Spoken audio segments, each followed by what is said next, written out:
FSN Radio. It's all about what's next. Go to financialsurvivalnetwork.com and sign up for your free weekly newsletter. You'll also get 3 free reports. The Financial Survival Network. It's all about what's next. Welcome, and you are listening to the Financial Survival Network. I'm Kerry Lutz. It's 11/12/18, and hey, if you haven't heard about this company yet, it's time you heard about it. Aton Resources, Inc., a proud sponsor of the show, and we've got with us again the head of the company, Mark Campbell. Mark, welcome back. Well, good to be back, Kerry. Thank you for having me. Hey, so things are moving quickly in Egypt, which sounds like kind of a contradiction in terms. Nothing moves quickly in Egypt, right? Yeah, well, that's right. I mean,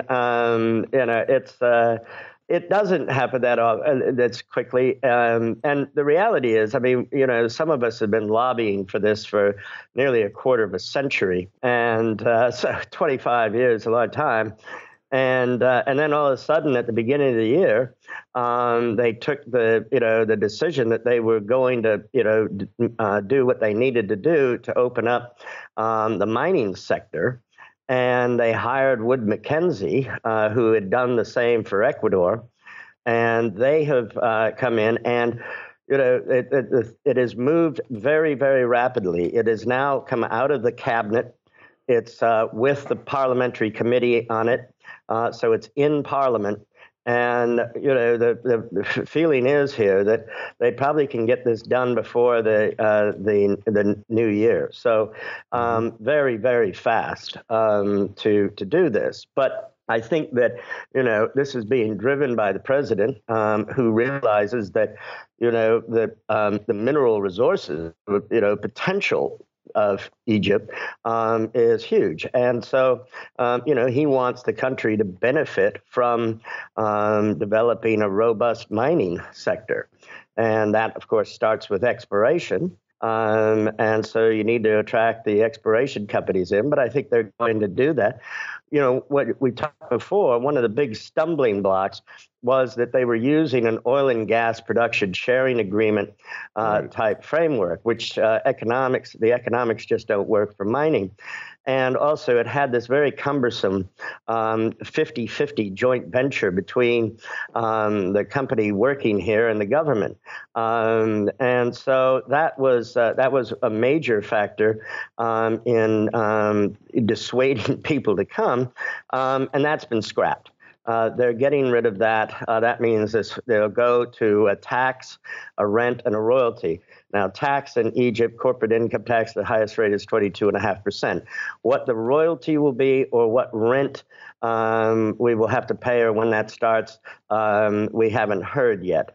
And so, and they may add in some bells and whistles like, some type of tax, small tax to use for social funds and things like this. And they may want a carried interest. That's very popular at the moment in West Africa. But I think all in all, that what they're talking about will make it an attractive place to come.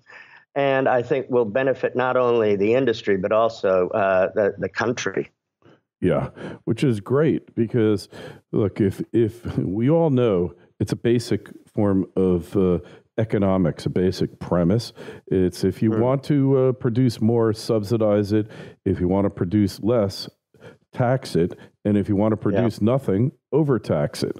And that's what we've had there for decades already. So you got to have some satisfaction at having been at the vanguard. I mean, you've been working on this since 1995, Mark. That's 23 years of your life you've spent. Yes. And finally, they're seeing the light. Yeah, that's right. And I think that, the important thing is that they finally have gotten it. And one of the questions that always they never seem to ask is, why were there only 3 companies here? Why is there only one gold mine? And the reason was clear, was that the fiscal regime here was in many ways punitive. And so you had to take a view and keep marching forward that that they would change, and they have. And it really is down to President Sisi pushing this forward. So you're going to end up with a type of fiscal regime that is understood by exploration and mining companies. The other thing is that it's always difficult for people to get their head around is the long lead time. If you start exploring tomorrow, getting to a producing mine is going to take you somewhere between 10 and 15 years. So the longer you wait, the longer it takes. And of course, the first thing you have to do is attract exploration. Because if you don't have people running around the country looking for whatever they're looking for, be it gold, zinc, silver, copper, whatever, then you're not going to ever have a mine. So attracting the exploration companies, which are the junior companies, is of critical importance, or you'll never get off, you'll never get off. Yeah, blocks. Sure. So I think they realized this, and they have, and they are trying to make it attractive. At the same time, as always, wanting to preserve, the interests of the country. So. They're trying to get that balance right. Wood Mackenzie is helping them with that. And if you look at what happened in Ecuador, they have something like 400 companies now running around there. Either are in country or are applying to come into the country with exploration concessions. Mm-hmm. And, the other thing that the government has realized is that this bid round system that operates in oil and gas is really not applicable. So, they will move to streamlining it. So people can come in and peg their own ground and can actually choose where they want to go on a sort of first come, first served basis.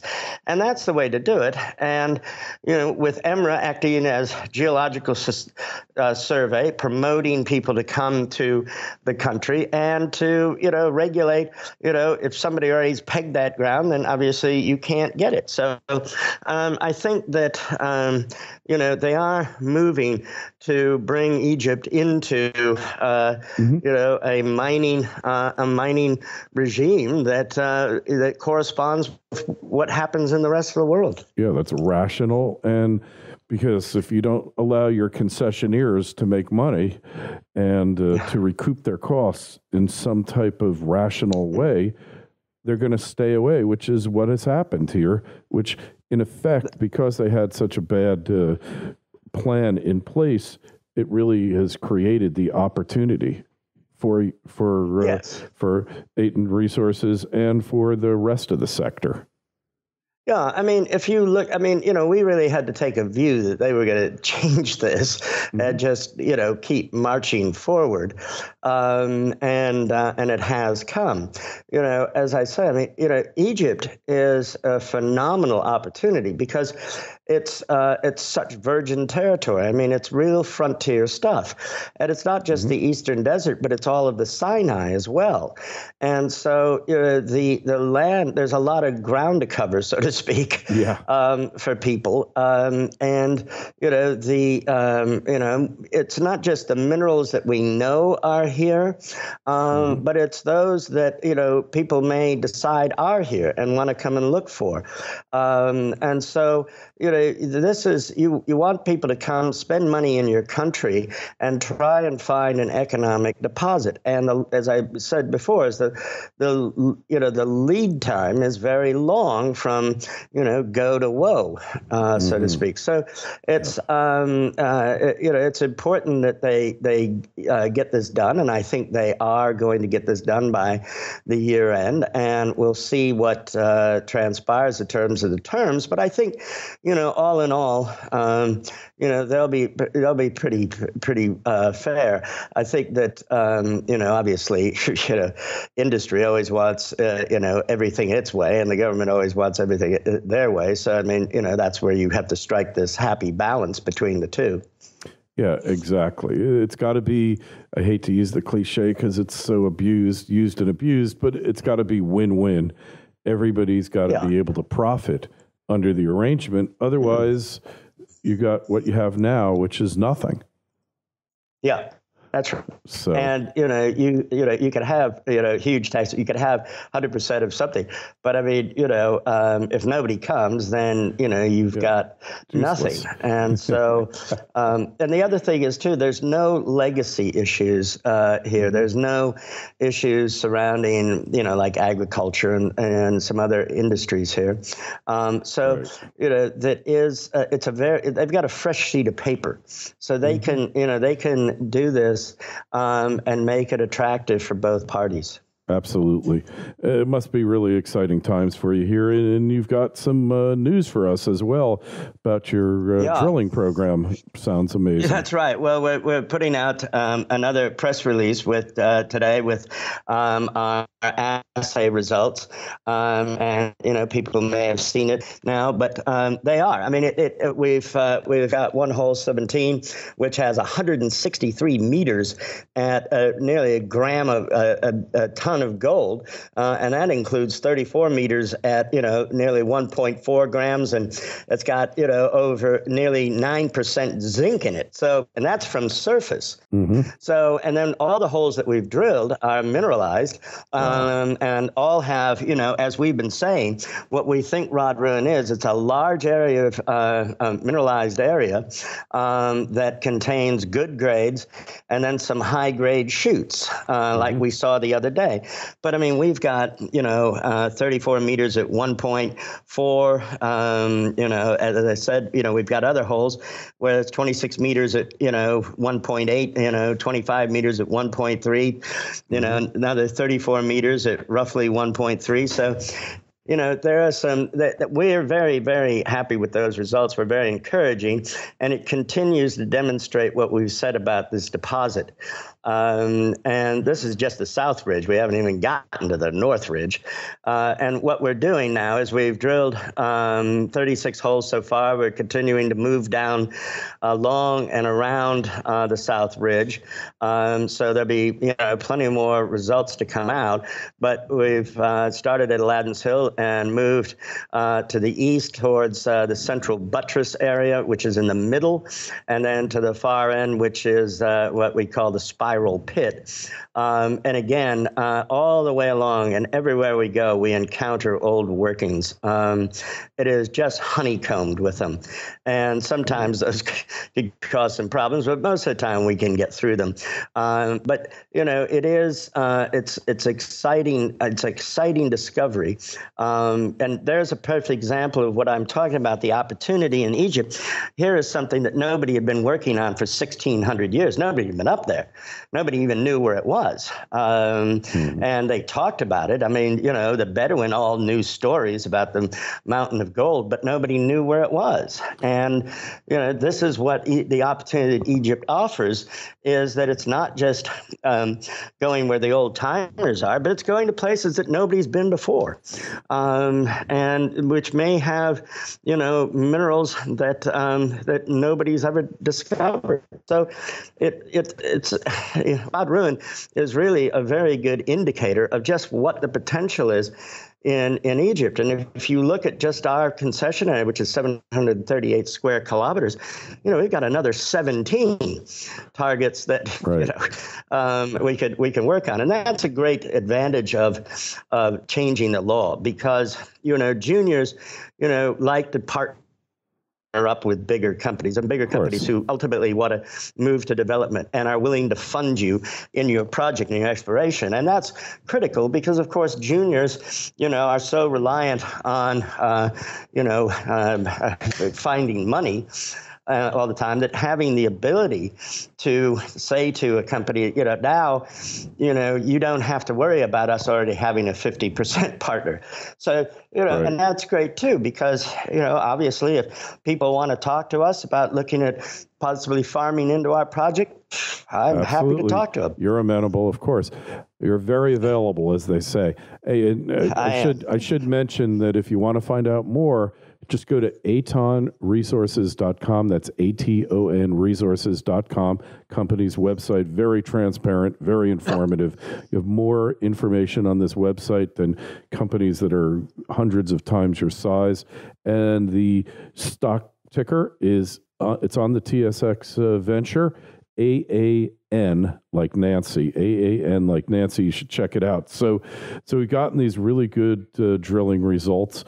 We've got things moving on the regulatory front at a speed that nobody would have ever imagined possible. I would hesitate to say almost at Trumpian speeds. I mean, yes. Do you think the president of Egypt is picking up something from Trump that you got to eliminate destructive bureaucracy? I think they like each other, and I think that they're Sisi, like Trump, is very pro-business. He's very pro-investment.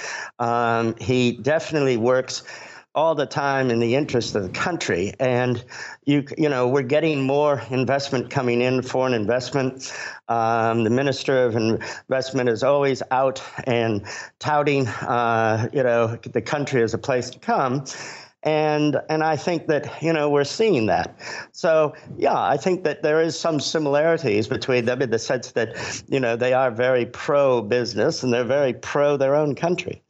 Yeah, well, it's good to hear because, when we think of government all too often, Mark, in this day and age, it's more an impediment to growth, an impediment to improving countries' life standard of living, and just a drag on everything.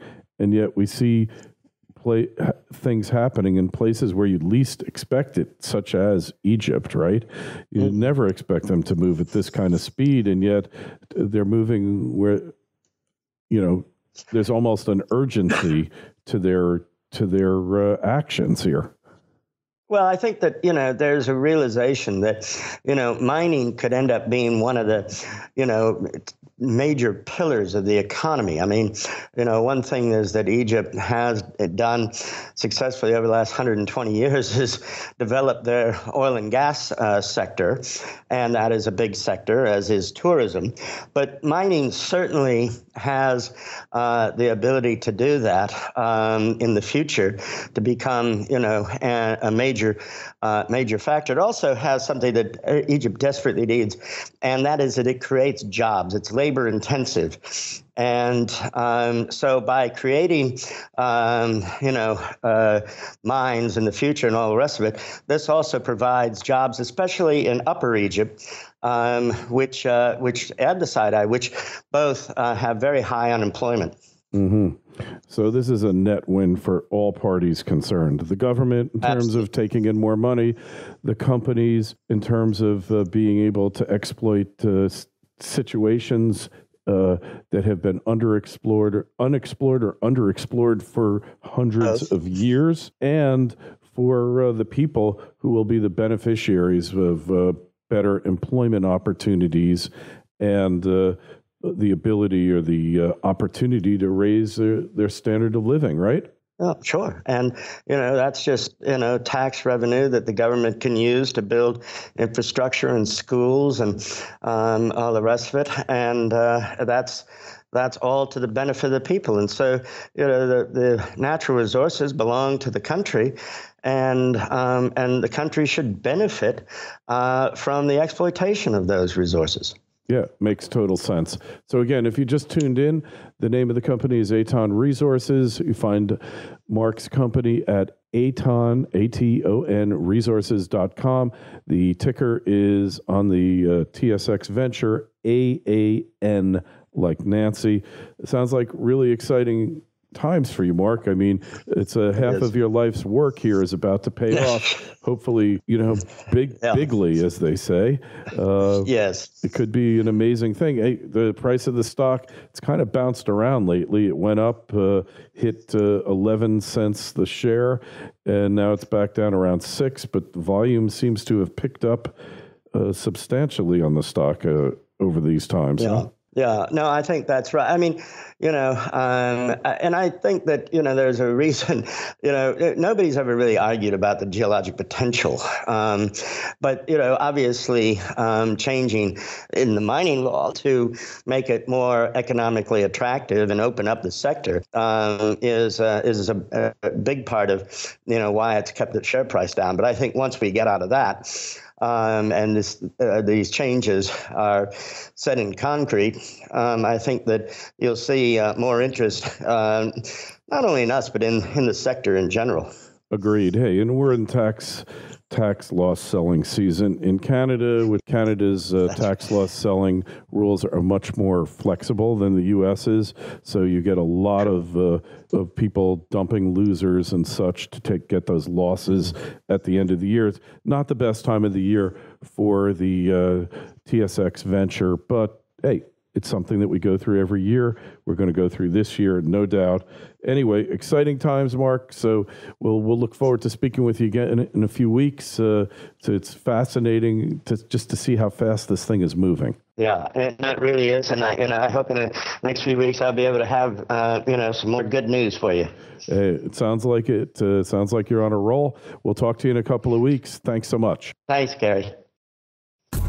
FSN Radio. It's all about what's next. Go to financialsurvivalnetwork.com and sign up for your free weekly newsletter. You'll also get 3 free reports. The Financial Survival Network. It's all about what's next.